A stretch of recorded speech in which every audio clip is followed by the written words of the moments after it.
ଜଙ୍ଗଲ ଭିତରେ ବଣ୍ଟି ପାରାର ଗୋଟିଏ ଛୋଟ ଆଖୁ ରସ ଦୋକାନ ଥିଲା। ସେ ସକାଳୁ ସନ୍ଧ୍ୟା ଯାଏଁ ଜଙ୍ଗଲରେ ଆଖୁ ରସ ବିକୁଥିଲା। ସେ ତା ସ୍ତ୍ରୀ ଲୁସି ଆଉ ତା ପୁଅ ଟିକି ସହ ରହୁଥିଲା। ହେଇଟି, ତମେ ତ ବହୁତ ପରିଶ୍ରମ କରୁଛ, କିନ୍ତୁ ଆମର ବେଶୀ ପଇସା ତ ହଉନି। ଏ ଆଖୁ ରସ ବେପାର କରିକି ଆମର କ'ଣ ଲାଭ?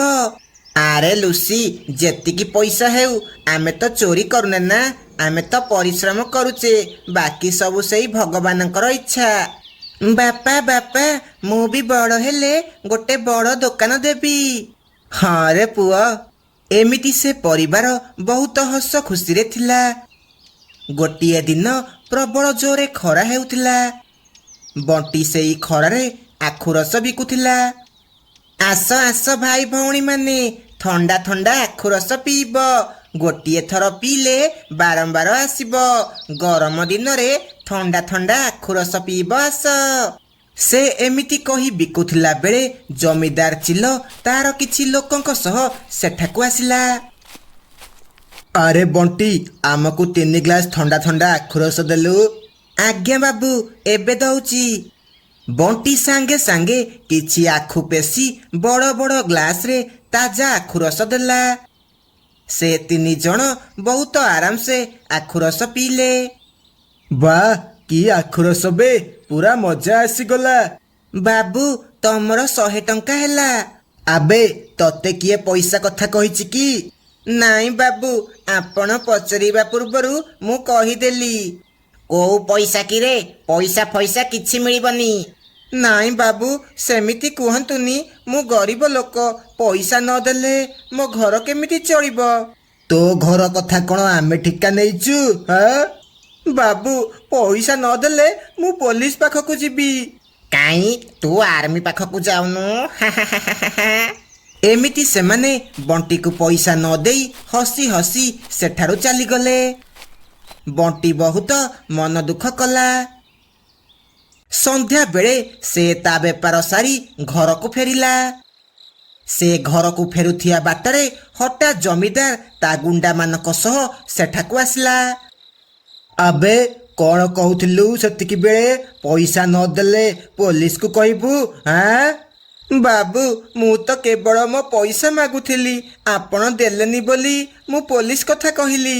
ତୋର ଏତେ ସାହସ, ତୁ ମତେ ପୋଲିସ ଡର ଦେଖେଇବୁ? ଆବେ ଦେଖୁଛ କ'ଣ, ବାଡ଼ାବେ ତାକୁ। ଜମିଦାର ଚିଲ କଥା ଶୁଣି ତା ଗୁଣ୍ଡାମାନେ ବଣ୍ଟିକୁ ଜୋରେ ଜୋରେ ବାଡ଼େଇବାକୁ ଲାଗିଲେ। ଆଉ ତାକୁ ନେଇ ପାହାଡ଼ ତଳକୁ ଫୋପାଡ଼ି ଦେଲେ। ଆଉ ସେଠାରୁ ଚାଲିଗଲେ। ବଣ୍ଟି ମରିଗଲା ପରେ ଗୋଟେ ଭୟଙ୍କର ଆତ୍ମା ହେଇଗଲା। ଆଉ ସେଇ ଜାଗାରେ ଆଖୁ ରସ ବିକିବାକୁ ଲାଗିଲା। ଆସ ଆସ ପକ୍ଷୀମାନେ, ଥଣ୍ଡା ଥଣ୍ଡା ଆଖୁ ରସ ପିଇବ, ଆସ। ସବୁଦିନ ରାତି 12ଟା ପରେ ସେ ଦୋକାନ ଦେଖାଯାଉଥିଲା। ବଣ୍ଟିର ଆତ୍ମା ଆଖୁ ରସ ବିକୁଥିଲା। ଆଉ ସକାଳୁ ସେ ଦୋକାନ କୁଆଡ଼େ ଗାୟବ ହେଇଯାଉଥିଲା। ଏମିତି କିଛି ଦିନ ବିତିଗଲା। ଗୋଟିଏ ଦିନ ରାତିରେ ଜମିଦାର ଚିଲ ତା ଲୋକମାନଙ୍କ ସହ ଘରକୁ ଫେରୁଥିଲା। ବାଟରେ ତାକୁ କିଛି ଲାଇଟ୍ ଦେଖାଗଲା। ସେମାନେ ସେହି ଲାଇଟ୍ର ପିଛା କରି ଗଲେ। ସେମାନେ ଦେଖିଲେ ସେଇଟା ଗୋଟେ ଆଖୁ ରସ ଦୋକାନ। ଆରେ, ଏତେ ରାତିରେ କ'ଣ ଆଖୁ ରସ ବିକା ହେଉଛି? ଆସ ଆସ ଭାଇ, ଆଖୁ ରସ ପିଇବ, ଆସ। ଆରେ ତତେ ତ ସେଦିନ ଆମେ ପାହାଡ଼ ତଳକୁ ଫୋପାଡ଼ି ଦେଇଥିଲୁ। ତୁ ତାହେଲେ ବଞ୍ଚିଲୁ କେମିତି? କ'ଣ କରିବା ବାବୁ, ଦୋକାନ ତ ଚଲେଇବାକୁ ପଡ଼ିବ ନା।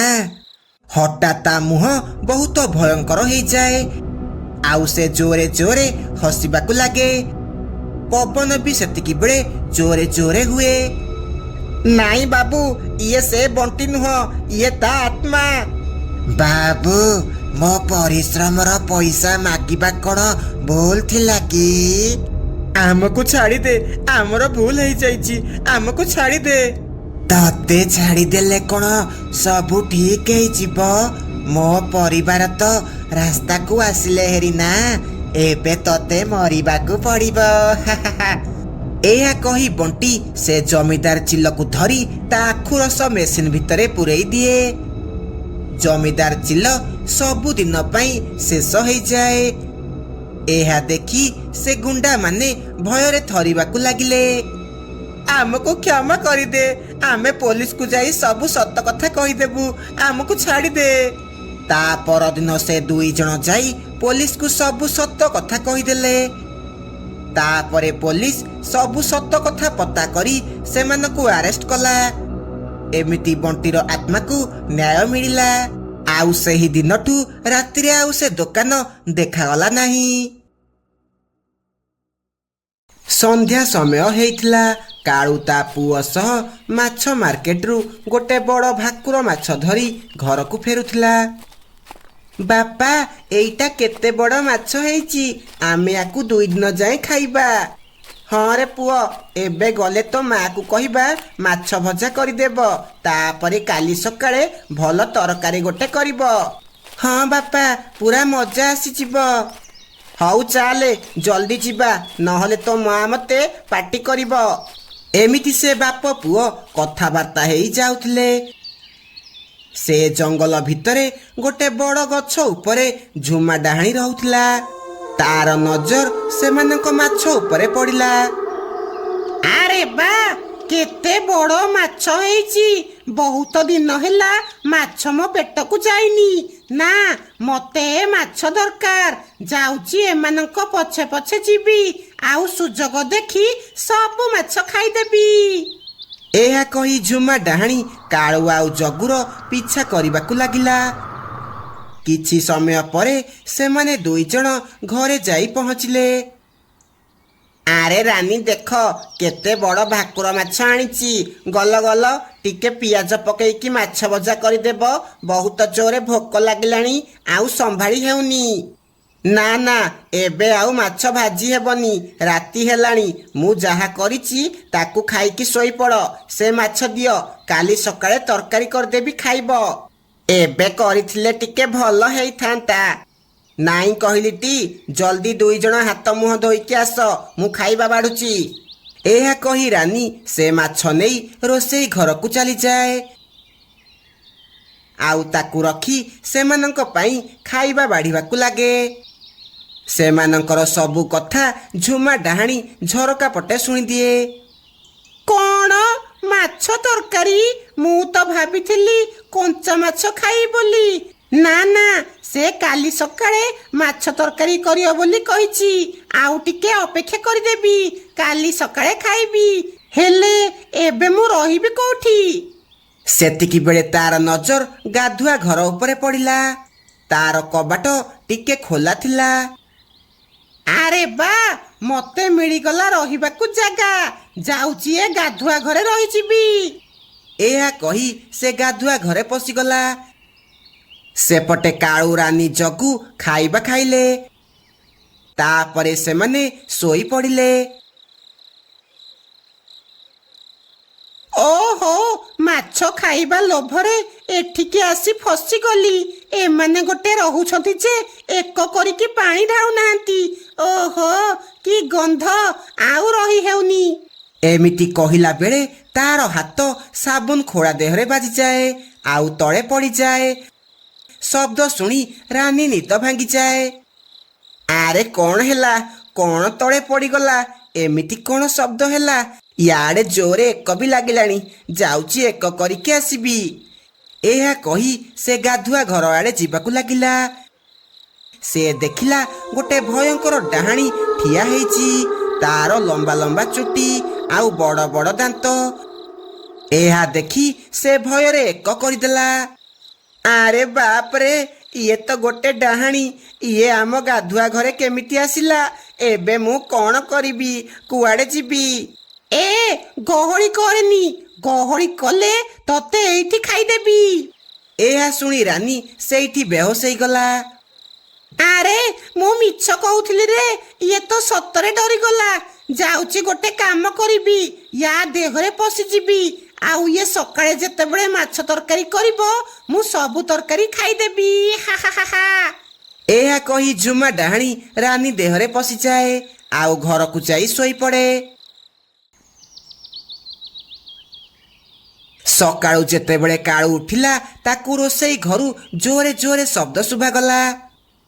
ସେ ସିଧା ରୋଷେଇ ଘରକୁ ଗଲା। ସେ ଦେଖିଲା ରାନୀ ବସି ସେ ମାଛ କାଟୁଛି। ଆରେ ରାନୀ, ଏତେ ସକାଳୁ ସକାଳୁ କ'ଣ ମାଛ କାଟୁଛ? ତମ ମୁଣ୍ଡରେ କ'ଣ ବୁଦ୍ଧି ଅଛି କି ନାହିଁ?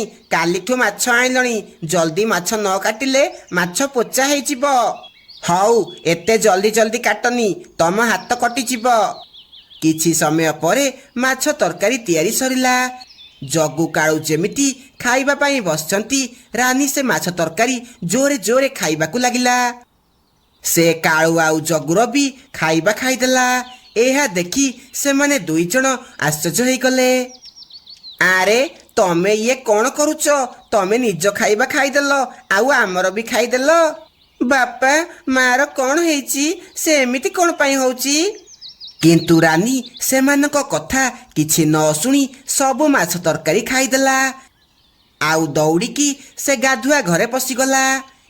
ଏହା ଦେଖି କାଳୁ ମନେ ମନେ ଭାବିଲା, ଆରେ ଏ ରାନୀ ଏମିତି କ'ଣ ହେଉଛି? ଆଗରୁ ତ କାହିଁ ସେ ଏମିତି କେବେ ବି ହେଇନି। ନା, ମୋତେ ଲାଗୁଛି କିଛି ତ ଗଡ଼ବଡ଼ ଅଛି। ଯାଉଛି ସାଧୁ ବାବାଙ୍କ ପାଖକୁ ଯିବି, ସେ ହିଁ କିଛି ୟାର ଉପଚାର ଦେବେ। ଏହା କହି କାଳୁ ସାଧୁ ବାବାଙ୍କ ପାଖକୁ ଯିବାକୁ ଲାଗେ, ଆଉ ତାଙ୍କୁ ସବୁ କଥା କହିବାକୁ ଲାଗେ। ବାବା, ମୁଁ କାଲି ସନ୍ଧ୍ୟାବେଳେ ମାଛ ଆଣିବା ପୂର୍ବରୁ ରାନୀ ଠିକ୍ ଥିଲା। ମାଛ ଆଣିବା ପରେ ସେ ଏମିତି ବ୍ୟବହାର କରୁଛି, ଆଉ ତା ସ୍ୱର ବି ବଦଳି ଯାଇଛି। ସାଧୁ ବାବା ଧ୍ୟାନ କରିବାକୁ ଲାଗିଲେ, ଆଉ କିଛି ସମୟ ପରେ କହିଲେ, ତୁ କାଲି ଯେତେବେଳେ ମାଛ ଆଣିକି ଆସୁଥିଲୁ, ଗୋଟେ ଡାହାଣୀର ନଜର ତୋ ମାଛ ଉପରେ ପଡ଼ିଲା, ଆଉ ସେ ତାକୁ ଖାଇବା ଲୋଭରେ ତୋ ପଛେ ପଛେ ଘରକୁ ଆସିଛି, ଆଉ ସେ ଆସି ତୋ ସ୍ତ୍ରୀ ଦେହରେ ପଶି ଯାଇଛି। ବାବା, ତାହେଲେ ମୋ ରାନୀ ଏବେ କେମିତି ଠିକ୍ ହେବ? ଆପଣ କିଛି କରନ୍ତୁ ବାବା। ତୁ ବ୍ୟସ୍ତ ହନି ବେଟା, ଆଜି ରାତିରେ ମୁଁ ସବୁ କିଛି ଠିକ୍ କରିଦେବି। ରାତିରେ ସାଧୁ ବାବା କାଳୁ ଘରକୁ ଗଲେ, ଆଉ ସେ ଗାଧୁଆ ଘର ଆଗରେ ଗୋଟେ ମାଛ ଉପରେ ମନ୍ତ୍ର କରି ଥୋଇଦେଲେ।